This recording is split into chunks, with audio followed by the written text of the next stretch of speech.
মাহাত্য কথা শুনা সৰ্বজন দৈৱজন লভে যাক কৰিলে শ্ৰৱণ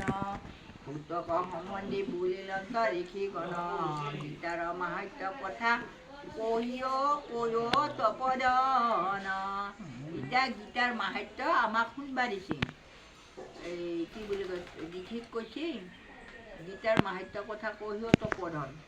এ নাৰায়ণৰ ক্ষেত্ৰে শুভ কৰিলে প্ৰচাৰ কৃপা কৰি কৈয় আমাক কৈয় পুনৰবাৰ আমাক কবা দিছিল পুত্ৰ নিগদতি শুনিয়ক ঋষিগণ গীতামৃত কোনে পাৰে কৰিব বৰ্ণন এতিয়া সুকে কৈছিল গীতা কোনে পাৰে বৰ্ণন কৰবা তাৰে অলপ কম আৰু গুৰ অৰ্থ বুজিবাৰ শক্তি নাই কাৰ দেৱ ঋষি নাজানয় মাহাত্য গীতাৰ পুৰা কাটি গুৰ মাৰি কোনো কবা নৰে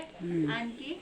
দেৱ ঋষিও নাজানে সেইটো আমাক কৈছে আমি আৰু নৰমনিষ কি জানিম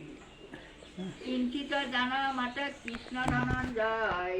চৈধ্য বাক্য ব্যাস আৰু সুখ মহা কিঞ্চিত জানে ধনঞ্জয় অৰ্জুনে লেখ অংক জানে মাত্ৰ আন যত জন যিমতে শুনিলো কৰো সংক্ষেপে বৰ্ণন বাৰু যিমতে শুনিছো বাৰু অলপ কম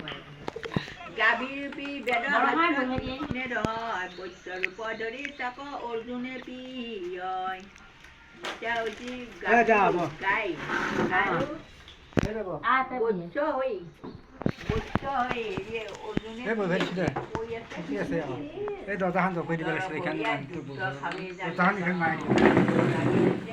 নাৰায়ণ বিলাকে উদৰ ভৰি পণ্ডিত